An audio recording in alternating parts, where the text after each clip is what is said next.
muito bem-vindo para mais um estudo do livro de Tito. Até aqui nós temos caminhado por essa epístola de Paulo e aprendido muito sobre como ser liderança e como testemunhar da palavra de Deus através das nossas vidas, das nossas ações e das nossas palavras. Hoje vamos dar continuidade e vamos aprender mais um pouco sobre o que Paulo escreve a seu cooperador Tito. Estudaremos capítulo 2, versículos 9 e 10. Mas antes de irmos para a mensagem, quero convidar você a se inscrever aqui no canal. Se você não é inscrito ainda, se inscreve. É só clicar aqui embaixo no botão vermelho. Também, se você gostou do vídeo, curte e compartilhe ele nas suas redes sociais. Também é muito importante a sua participação. Então, por isso, se você quiser dar sua opinião, comenta aqui embaixo, diga o que você achou. Também, com certeza, vai ser importante para nós.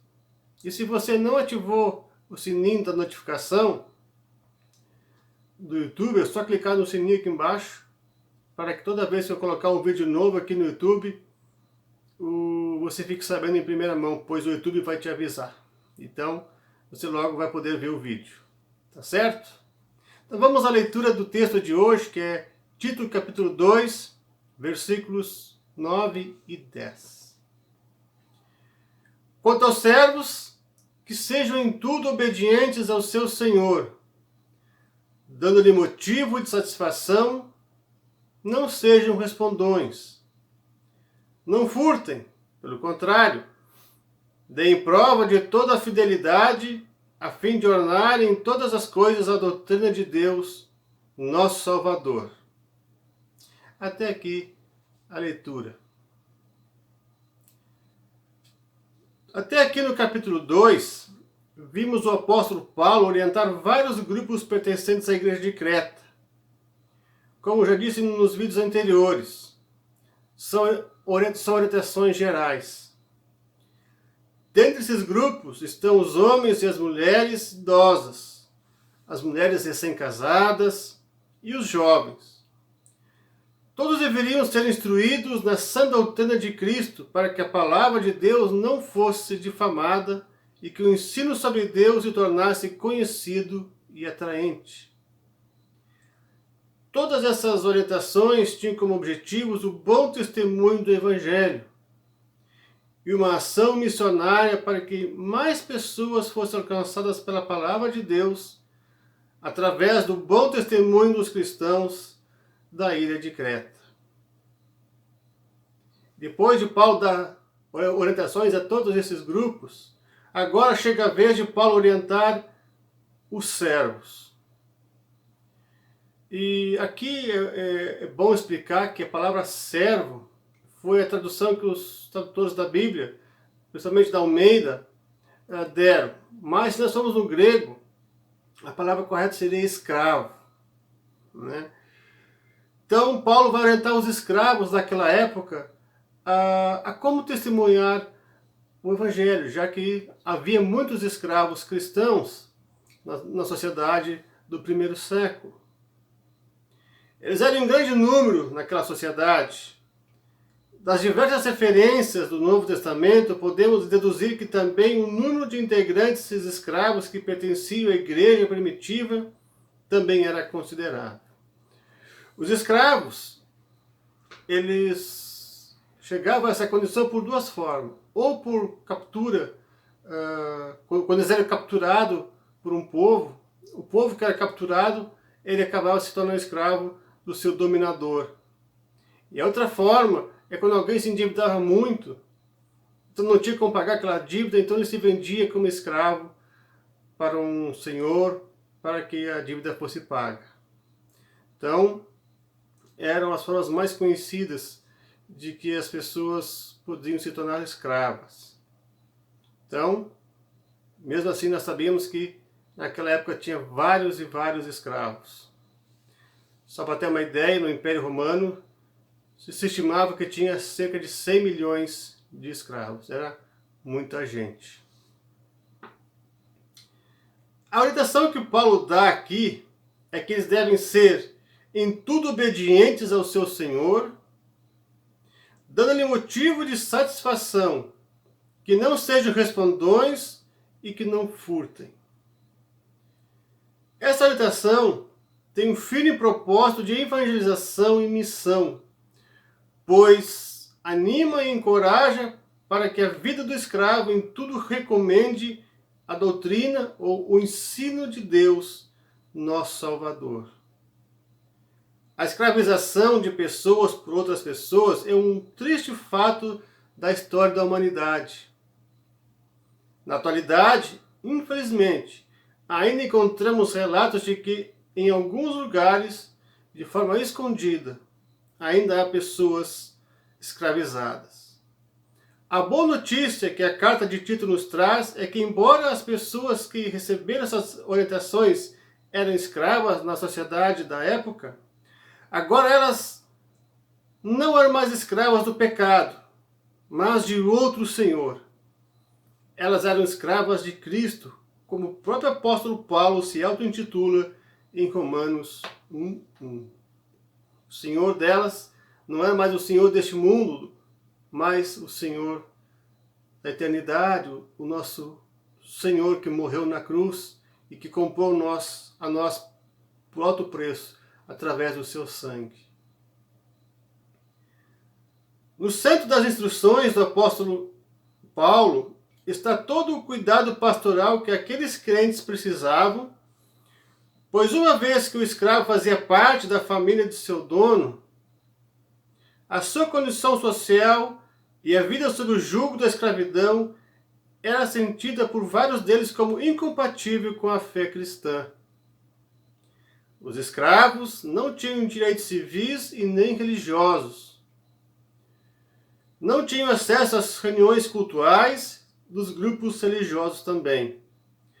Porém, a fé em Cristo e no seu Evangelho chegou para transformar as relações humanas e religiosas entre senhor e escravo. Quando Cristo veio ao mundo, ele também tornou-se escravo de todos, explicitando o servir como um contraste diante da dominação dos reis e imperadores do seu tempo.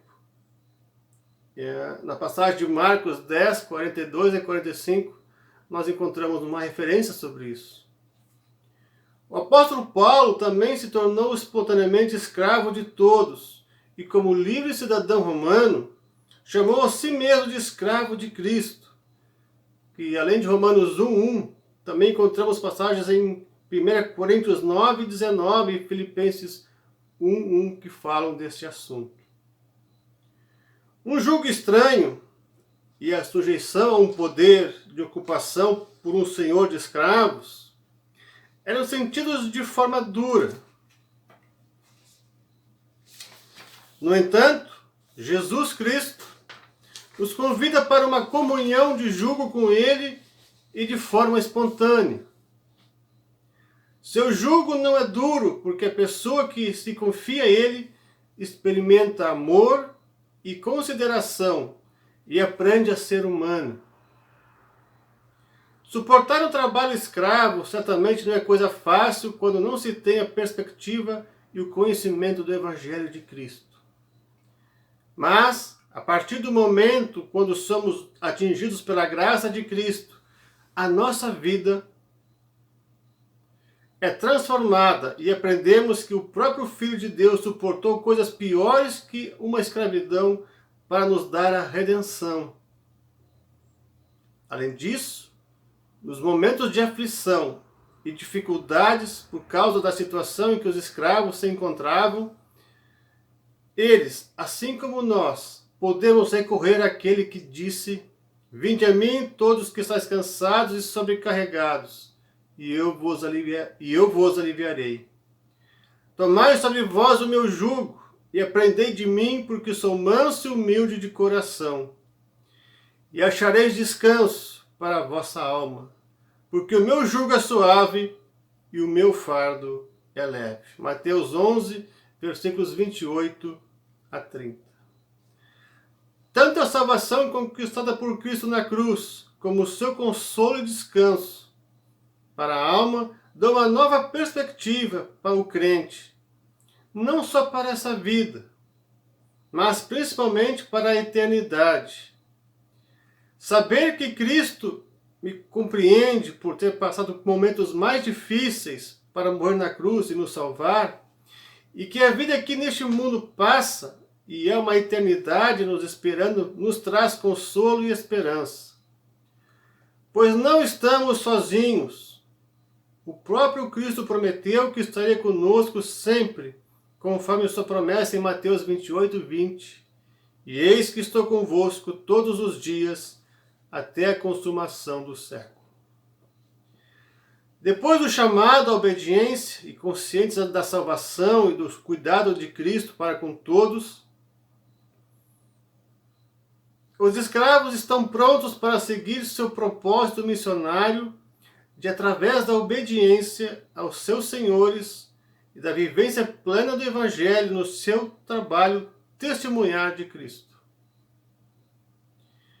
João Calvino nos alerta que nada é mais adverso à natureza humana do que a submissão. O que diferencia o escravo cristão de seu colega pagão é a voluntariedade de sua submissão. Já vimos em Tito 2, versículo 5, que a submissão a Cristo capacita o cristão a submeter-se em amor aos outros. Desta forma, a submissão em amor caracteriza qualquer cristão, não apenas o escravo. Ela é o reflexo da libertação eterna experimentada em Cristo.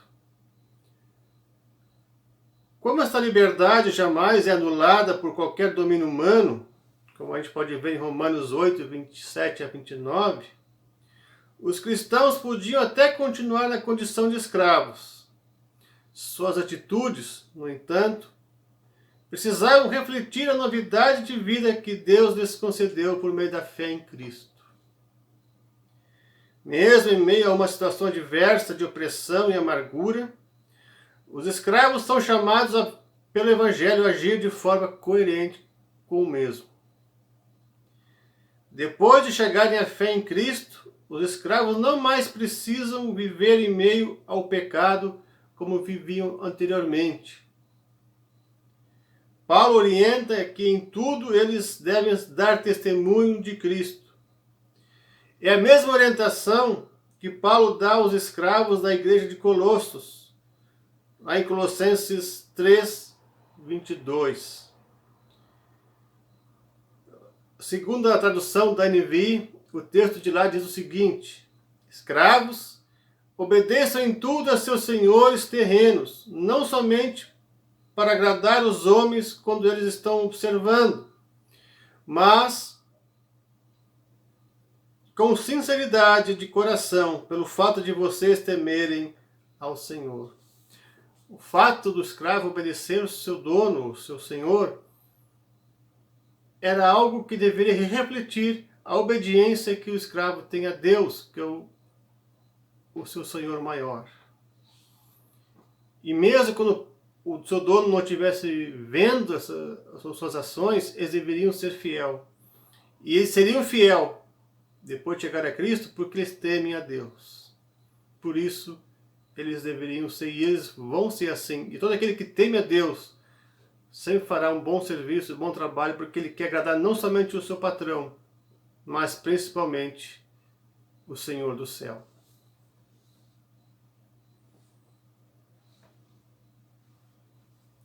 No entanto, os pais da igreja sempre enfatizaram com cuidado que a obediência dos escravos somente poderia valer para ações lícitas, ou seja, não envolveria obediência que resultasse em pecado contra Deus.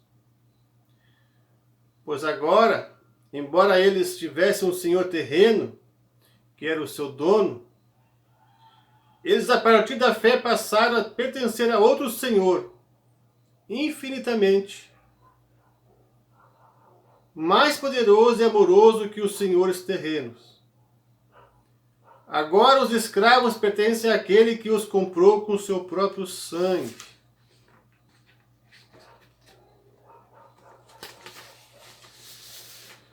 O Senhor Jesus e somente a este eles devem total fidelidade. Ao terem suas vidas do senhorio novo, que vem do alto, os escravos também têm o compromisso de, neste mundo, dar bom testemunho do Evangelho diante dos seus senhores terrenos. Em tudo eles deveriam ser obedientes ao seu Senhor, para que assim os seus senhores encontrassem motivo de satisfação em sua conduta, na vida e no trabalho. Mesmo que os donos dos escravos não fossem cristãos, o dever de qualquer cristão, tanto escravo como livre, é glorificar a Deus por meio de sua vida. Como diz em 1 Coríntios 10, 31. Portanto, quer comais, quer bebais, ou façais qualquer outra coisa, fazei tudo para a glória de Deus. Aqui o Paulo usa dois exemplos bem cotidianos da nossa vida para mostrar o todo. Inclusive no nosso trabalho, nós devemos glorificar a Deus por meio dele. E por isso devemos ser obedientes, em primeiro lugar a Deus, e depois ao nosso patrão. Aqui no caso, os escravos deveriam ser obedientes aos seus donos. Paulo também orienta para que não sejam correspondões, ou seja, eles não deveriam retrucar, ou como diz Lutero, não latir de volta. Aqui trata-se de uma resposta discordante vinda de um coração irritado. Essas situações de conflito podem surgir muito facilmente entre patrão e empregado, homem e mulher, adultos e jovens, entre outras classes também. Quanto mais entre escravos e seus donos devido à diferença de posições. Essas discordâncias somente serão suportadas e superadas pelo amor. Quando o marido ama a esposa, ele não a provocará a contradizê-lo. Quando uma mulher ama o marido, ela não o contradirá, nem terá necessidade de ter a última palavra. O amor é o motivo decisivo e a força motriz para a conduta agradável, inclusive no relacionamento entre escravos e patrões, ou seus donos. Não furtar é outra orientação que Paulo dá. Não furtar também significa não sonegar, não desviar, entre outras coisas também. Um caso bíblico bem conhecido de um escravo que foi desonesto e preso por causa de seu erro é de Onésimo, que nós vamos encontrar na carta de Filemão, que Paulo também escreve. Ele acabou fugindo, mas não adiantou, pois acabou sendo preso. Mas na cadeia, ele conhece a Paulo, que pregou o evangelho a ele e que por causa disso, posteriormente chegou à fé em Cristo. Quando Onésimo chega à fé em Cristo, ele se torna uma nova criatura, pelo poder do evangelho. Ao ser enviado de volta a Filemão, que era amigo de Paulo, Paulo envia junto com ele uma carta contando tudo o que aconteceu e que Onésimo agora é cristão e se tornou uma nova criatura. Que Filemão agora é para recebê-lo não somente como escravo, mas como irmão em Cristo também. Porque a condição de vida do próprio Onésimo mudou, já que Filemão também era cristão e tinha uma igreja dentro da sua casa, mesmo ele sendo escravo agora, ainda sendo escravo e servo de Filemão, o Filemão deveria receber Onésimo como irmão em Cristo. Porque perante Deus todos nós somos iguais. Quem é transformado pelo poder do Evangelho não tem mais necessidade de retrucar, roubar e defraudar seus proprietários. Pelo contrário, agora podiam demonstrar-lhes boa e total confiabilidade. Assim, era impossível que os seus senhores deixassem de perceber a diferença de conduta e começassem a indagar pelos motivos dessa transformação. A fidelidade a Cristo gera fidelidade aos nossos superiores aqui neste mundo. Só não devemos ser fiéis aos nossos superiores quando estes agem de forma contrária ao Evangelho de Jesus Cristo. E como nós sabemos disso? Foi o que fizeram os discípulos lá em Atos 5:29, quando foram proibidos de pregar a palavra com a ameaça de serem presos novamente. Disseram os apóstolos: antes importa obedecer a Deus do que aos homens. Em primeiro lugar, a gente sempre vai obedecer a Deus. E se nossos superiores acabarem sendo desonestos e cometendo pecado, querendo forçar a gente a cometer erro, a gente não vai fazer isso. Porque em primeiro lugar a gente serve a Deus. E a Ele devemos toda a honra, toda a glória e toda a fidelidade. Toda a fidelidade aos nossos superiores é baseada na fidelidade a Cristo. E ela tem um propósito, o de ornar em todas as coisas a doutrina de Deus, nosso Salvador. Ou seja, o ensino de Deus. Ou seja, que a palavra de Deus fosse ensinada corretamente e que se tornasse atraente aos olhos dos descrentes, para que por meio da pregação e da vivência do Evangelho, outras pessoas chegassem à fé em Cristo, inclusive os próprios donos dos escravos. A doutrina que Paulo cita aqui não é algo que vem do ser humano, mas ele vem do próprio Deus. Ele mesmo é quem proclama, ensina, educa, pois ele veio ao mundo na pessoa de seu Filho Jesus para nos ensinar. Além de consumar a obra de salvação, Jesus também veio para pregar e ensinar a palavra de Deus, conforme está em Marcos 1:38. Aqui vemos o amor de Deus, pois ele veio ao encontro do ser humano perdido, para salvá-lo e assim transformar suas vidas. Ao crermos em Cristo, somos novas criaturas reconciliadas com Deus para, após isso, irmos ao mundo e pregar o Evangelho da salvação. Assim, deve agir todo aquele que crê, pois perante Deus não há mais diferença entre os irmãos em Cristo, como o próprio apóstolo Paulo diz em Gálatas 3, 26-29. Pois todos vós sois filhos de Deus mediante a fé em Cristo Jesus. Porque todos quantos fostes batizados em Cristo, de Cristo vos revestistes.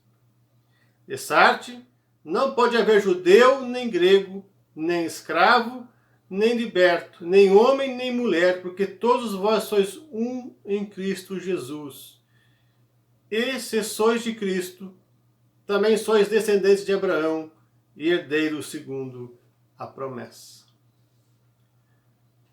Ao concluirmos essa sessão de instruções aos diversos grupos que tinha dentro da igreja de Creta, nós vamos perceber a dimensão missionária dos primeiros cristãos. Eles eram cartas conhecidas e lidas por todos os homens, conforme lemos em 2 Coríntios 3, 2. A fé em Cristo se torna visível nos frutos do Espírito que marcam a vida do crente, individualmente, bem como de toda a igreja. Ao observá-los, o descrente começa a indagar pela força que sustenta o crente. Assim surgem novas oportunidades para testemunhar o Evangelho de Cristo, que é o poder de Deus para a salvação de todo aquele que crê. Veja a importância também não só de agirmos proclamando o Evangelho, mas também de darmos bom testemunho com nossas ações. E tudo que Paulo ele vai fazer aqui e orientar esses grupos, inclusive os escravos, é dar esse bom testemunho, não só na palavra, mas também nas ações, de como trabalhar corretamente, de como honrar a Deus através do seu serviço, de como poder ensinar as moças mais novas, né, as mulheres jovens, no caso, que é a orientação que ele dá para as mulheres idosas. E assim Paulo vai orientando para que o bom testemunho do Evangelho seja saudável e toque as vidas também das pessoas que não creem ainda. Por isso, é importante que nós também sejamos cartas vivas, em que as pessoas possam ler Jesus em nós. Que a palavra de Deus se encarne em nós e possamos vivê-la corretamente. Mas para isso, é preciso conhecer a Sagrada Escritura. Oséias 4:6 diz que o meu povo está sendo destruído por falta de conhecimento. João 17:13 diz que a vida eterna é esta: conhecer a Deus e a Cristo a quem Ele enviou. Veja como o conhecimento está atrelado também com relação à prática. Tiago 2:26 diz que a fé sem obras é morta. Por isso, Paulo sabe da importância não só de falar, mas também de agir conforme o Evangelho. Por isso, nos dediquemos à leitura da palavra e a praticar. Que não sejamos só ouvintes, mas praticantes da palavra de Deus. Que o Senhor nos dê força para isso. E que esse aspecto missionário possa viver em nós, para que a gente não fique só preso dentro das quatro paredes da igreja, mas saia a dar bom testemunho do Evangelho no trabalho, na escola, na faculdade, mesmo que a gente enfrente resistência e perseguição. Lembre-se, a nossa fidelidade, ela é única e exclusiva, feita para Cristo. Porque Ele foi fiel até o fim, morrendo em nosso lugar para nos salvar. Por último, algumas questões práticas para reflexão. Primeiro, visto que Paulo orientou os escravos a darem bom testemunho do Evangelho, na atualidade, nós também somos chamados a dar bom testemunho do Evangelho em nossas vidas. Somos cartas vivas em que as pessoas possam ver Cristo em nós. Segundo, duas perguntas. As pessoas enxergam Cristo em nós? Você já parou a pensar? Alguém já te disse, pô, por que você age dessa forma? Aí é uma oportunidade, se você age de acordo com a palavra de Deus, é uma oportunidade que você tem de pregar a palavra para aquele que não crê. Outra pergunta, podemos dizer que somos cartas de Cristo? Como é que anda a sua vida? Ela anda de acordo com a palavra? Se você não conhece a palavra direito, é bom começar a aprender ela, porque ela vai dar o norte para a nossa vida. E por último, a qual Senhor nós estamos servindo? Aos senhores e prazeres deste mundo ou ao Senhor que nos comprou com seu sangue? Fica aqui as reflexões e perguntas, que você possa refletir também sobre essa mensagem, e que Deus possa tocar o seu coração, para que além de falarmos bem do Evangelho e corretamente como ele deve ser ensinado, nós também possamos dar bom testemunho através das nossas ações onde nós estivermos. Que o Senhor nos abençoe, nos guarde e que o Senhor te acompanhe também no teu testemunho, na tua vida, onde você estiver. Deus os abençoe. Até o próximo vídeo.